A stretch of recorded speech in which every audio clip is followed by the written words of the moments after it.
So let's say your body fat levels are good. You don't have too much 5-alpha reductase expression. You don't aromatize heavily. You can ramp up the testosterone reasonably high and get a good anabolic response. So let's get started with the classifying steroids based on the tier list. And I'll make a fancy graphic, so I'll just keep some notes and then we'll review everything. Let's get started with testosterone. Dean, give me some benefits and maybe downsides of testosterone and where you would like to classify that. From S tier being the absolute overpowered best steroid on the planet, and then A to F tier, and A being good. A being good enough to win over the other steroids, and F being absolute trash, never use it again. So I guess pros, you can use it to manipulate your natural testosterone. So you can take obviously like a multiplicative factor of what you produce naturally and exponentially multiply it by that.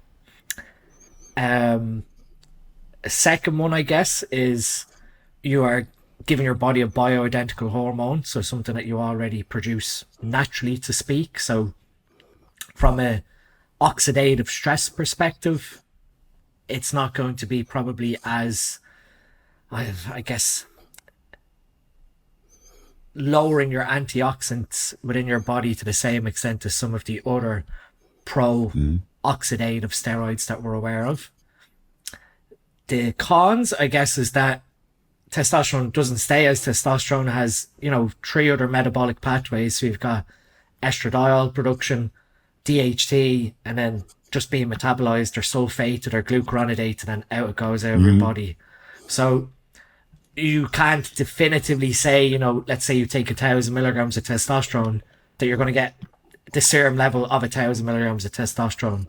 It comes down to the genetics of the aromatase, 5-alpha reductase, and then your liver metabolism. So I'd say if you were to tier it, I'd probably put a B, being like, sitting on the fence. You could argue it's S tier because it's sort of, the crux of all anabolic cycles. But the fact that we can have so many variables that come out of it, I sort of have it towards the top, nowhere near F, but I think we have other compounds that, if we're talking about anabolism and muscle building, they can leverage it more in your favor than testosterone would.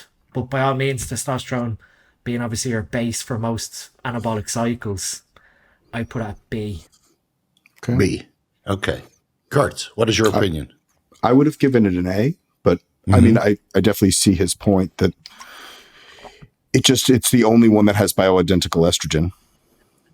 Yeah. Right. And it's unique because it truly is the only one that is both non-genomic, fully non-genomic and genomic. So you get both sides, right? So there's a lot of activity that occurs for muscle growth that's also non-genomic, right? The standard is we always just look at the classic AR, but testosterone clearly does other things that's not through the classic AR, whether it's through the cell surface androgen receptor or some other mechanism that we don't know, right? I mean, when you put it even against DHT for even sexual function, even when estrogen is removed with an aromatase inhibitor, testosterone can still support sexual function in a way that DHT alone cannot. So it's not necessarily just estrogen. There's other things going on. And if it was just AR, DHT binds to the androgen receptor more firmly than test. So it's clearly not just an androgen receptor issue.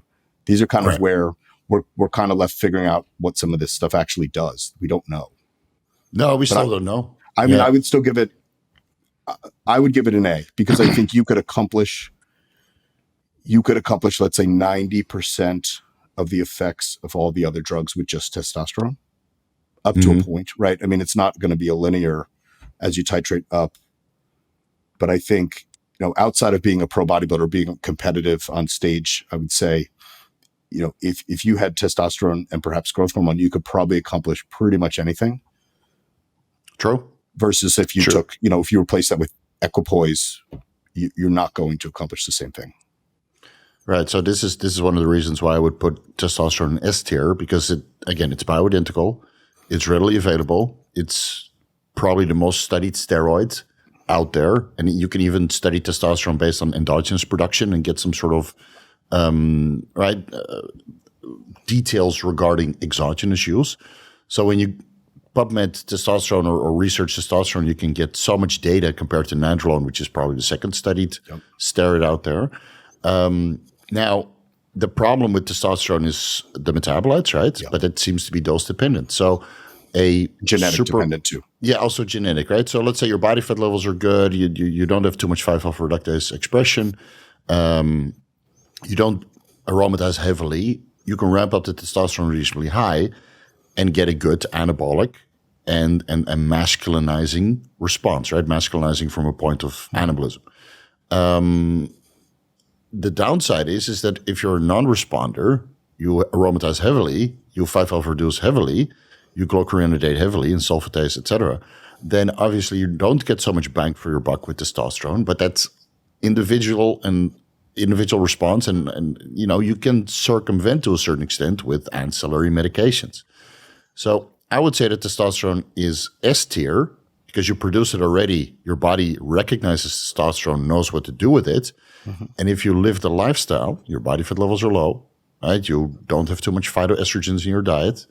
You manipulate your 5-alpha reductase maybe to a certain extent by keeping NAD plus levels and that kind of stuff just all sufficient. And again, you fulfill 90% of the functions that you could get from other steroids. And it's the compound that everybody needs to look into first. And we're not going to do a primo-only cycle or a masterone-only cycle or a trimbolone-only cycle right from the start. We do testosterone only first, assess response.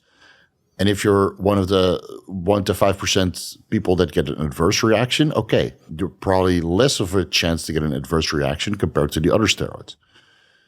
So, Kurt, you put it at A tier. Yeah.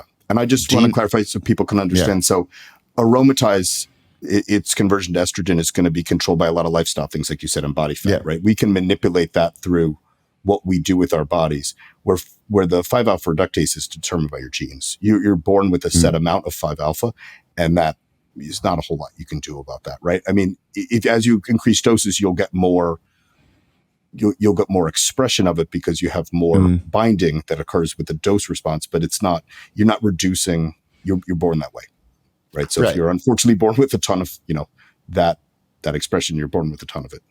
But then the worst side effect of having elevated DHT levels, it's not the libido, right? DHT is good for libido.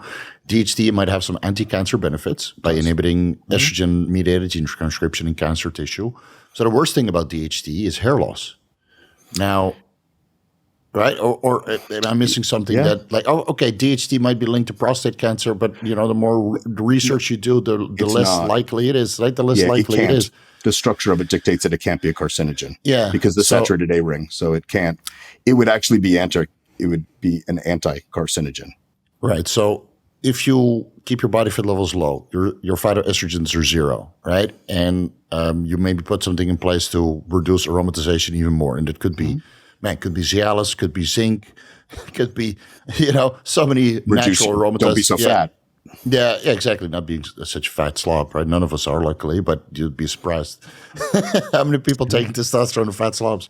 Just use an aromatase inhibitor then. But so you take testosterone, you maybe need one ancillary to kind of minimize the aromatization or lifestyle changes. Yeah. The DHT, I think you can let run rampant unless you care about hair loss, right? But that's mostly a mental and security thing.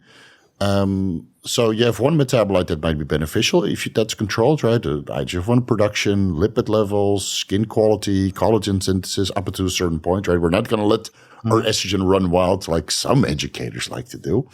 And then you basically ask for cancer and gynecomastia and acne. I'll just say, just let it run wild, man. And then here's my discount code for the gynecomastia surgeon. Yeah.